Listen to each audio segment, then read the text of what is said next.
Yeah, what's up, you guys? I'm back, and I want to tell you, I want to do a video real quick. This was a request from one of my clanmates. He asked me if I could do a video for giving a guide to how you can get to Champion Leagues. So, you guys, I came up with this new idea. Maybe it's these are 10 basic things that you would have to use or do in order to become champions. So here it is, you guys. I'm going to give you 10 things that you would need in order to get to Champion Leagues. Now, if you could find a way around these, then my hat goes off to you, because these things I feel are pretty essential to getting into Champions Leagues. So let me break it down for you guys. I have these 10 commandments that I'm doing, and let me get to the first one and show you guys what exactly you need in order to get to Champion Leagues. So let's go with commandment number 1. In order to get to Champion Leagues, you're gonna need to max out your troops. Now, I have about 5 characters in the game that I feel are the most important for you to max out. And they would be witches, archers, wizards, wall breakers, and golems. Now, you could probably get around that, by having a lower level barbarian. If you're gonna go hog rider, you're gonna have to get him up. But this is basically my method of doing it, just going for 50% wins. And these are the troops that I'm using. So definitely maxing out your troops would be a big priority in getting to Champion Leagues. And let's move on to number 2. Number 2, have a good attack plan. Now, again, I said that I'm using 50% tactics, and that would be my recommendation, to go for 50% victories. And you know what? When you find bases that only have 14 trophies as the highest amount, you're gonna get 4 or 5 trophies just from getting at 50%. So it's a good thing just to build up small, because it's just 2 battles and you already got 10 trophies.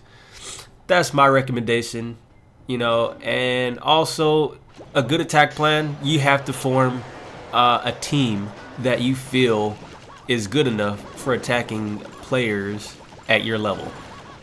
And even higher, And I feel if you're going to go with Hog Riders, you could do that up until, I believe it's Master 2. Master 2 is around the level I saw where you're going to start fighting people that are Town Hall 10s, and they have Infernal Towers. And they're usually set to multi, and they just destroy your Hog Riders. So around, Master 2, Master 1, and Champion Leagues, I don't feel Hog Riders are that good anymore. Some people can pull it off, but it's really difficult. So number 2, you guys, have a good attack plan. Know what kind of troops work for you. My method might not work for you, and you might be able to come up with your own strategy of players or troops that you could use that are better at getting a victory for you. And that leaves us with number 3, have a good defense plan. Now, I believe it's Master 3. Master 3 is when you'll notice that every time you go offline, you'll get attacked right away. So it always is a good idea to have a base layout that will keep enemies from getting 2 stars. 2 stars is basically what you want. You don't want players getting 2 stars off you. If you can manage somehow to have a good enough base design so that they can't get to your town hall, that's fine. That's usually why people throw all the stuff outside, so that the weapons can clean them up so that they can't get to that town hall. And of course, up until about Master 3, people are still farming around there. So you should have some easy victories. But just having a good defense is always a good thing, because you will get attacked very fast when you're going up the trophy levels. And that leaves us with number 4. Max out your clan castle. Now, why is having a clan castle important? Well, that's because your clan castle is for 2 things. When you're on defense, if you center your clan castle in your base correctly so that they can't pull your troops out, those usually distract the enemies if they get inside. and your weapons can pretty much clean them up. And also when you're on the attack, if you can fit a golem or heavier characters in there, that's always a good thing if you have a good clan and they donate. So it's always a good thing to have a clan castle to back you up. And a lot of people use clan castles against heroes, and usually having 2 witches in there is a good thing. So it's a must to have a good clan castle. Level 5, I recommend. Alright, and so number 5, max out your army camps. Usually you will fight a lot of people to where you only get 49%. And just having one extra character, one extra archer would have been, the difference in making it or in getting the victory or losing. So you want to have as much troops as possible when you're attacking people. So you got to max out your army camps. That's always a good thing. Number 6, have at least 5 spells. Now, I can't stress this enough how important spells are in the game. They're usually the turning points. Depending on if you lose or win, if you watch the replays, you'll notice that it could have been because of a misplaced spell or the timing of when you're putting your spells down. That's usually why you will lose a victory, is because of spells. And what types of spells are also important. So I would recommend using lightnings, rage spells, and freeze spells. Those 3 things. You could use jump spells depending on what types of troops you're using, but going with the default method that I'm setting up for you guys, I would say those are the most majority of players use: lightning, freeze, and rage spells. So maxing out those and having those types of spells are usually the default of what players use. And let's go on to number 7. Have at least level 10 heroes. Now, the heroes are usually the anchors in your team, and I've noticed that if you have level 10 heroes, that's good enough, I feel, to make it to Champion Leagues. Anything lower and you'll find yourself losing because your king probably wasn't strong enough to hit the town hall or hit the building before he was taken out. So I've just noticed that level 10 heroes are usually the minimum, I would say, of using. You could probably have, if you're lucky, you could probably come up with a team, that won't require using heroes. But usually on defense, I would say, a level 10 queen is really good. So that's just my recommendation. Having level 10 heroes if you're going to Champion Leagues. That's my minimum. And that goes with leaves us for number 8.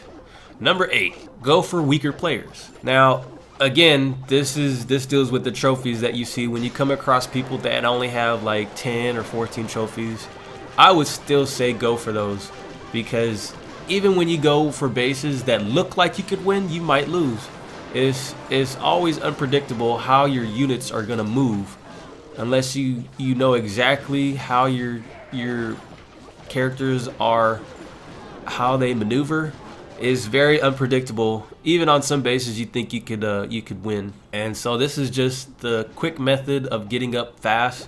I would say going for weaker players is always the best thing, especially when you get to even Master 1 or even in Champion Leagues. You can still fight players that are in a lower level, like in Master 3, so I would say go for weaker players just to guarantee a victory.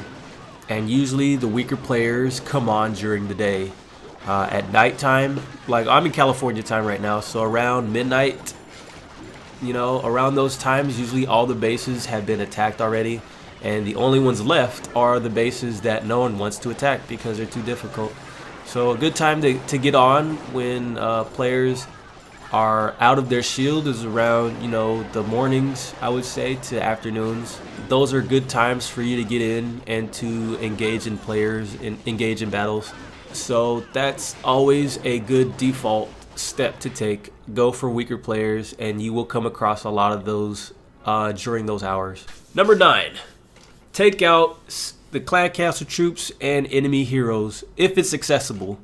Now, skipping through bases, you will find a lot of players that leave their clan castles in an easy position for you to get to. And their heroes too. They'll have the heroes walking around the outside. So it's always a good idea to pull clan castle troops and heroes so that you can take them out and you won't have to worry about those. I might be doing a video later of how to take out clan castle troops and heroes very easily. And even if they're maxed out, you know, you could even fight level 40 heroes, you know, and take them out with just witches or with just barbarians and archers.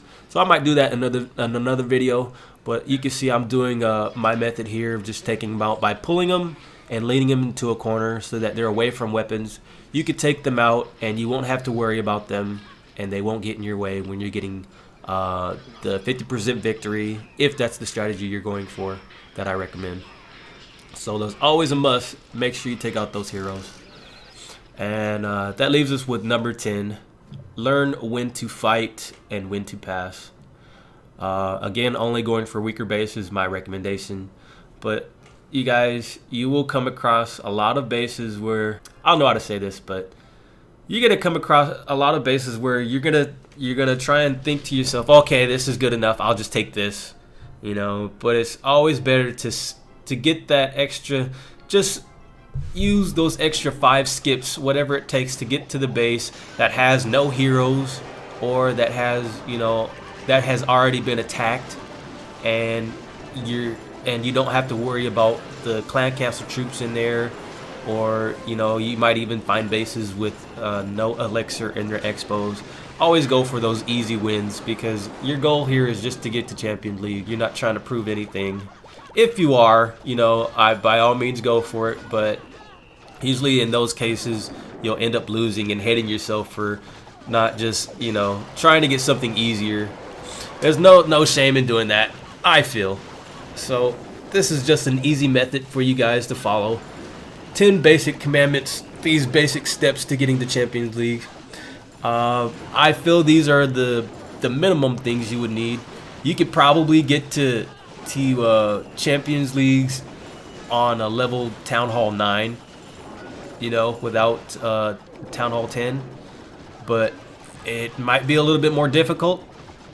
And I feel these basic things are things you will be needing to getting to Champions League. But even these small things right here could take a while for you to get. I understand that, but you guys, these are my requirements that you guys could follow. And I will be posting another video hopefully this week showing you how the video I did when I was in San Francisco at the Supercell meetup when I got the Champions League. And yeah, you guys, well, I hope you enjoyed this. If I left anything out, let me know in the comments down there. But this is my basic 10 steps how to get to Champions Leagues. Thank you guys for watching. I'll see you next time.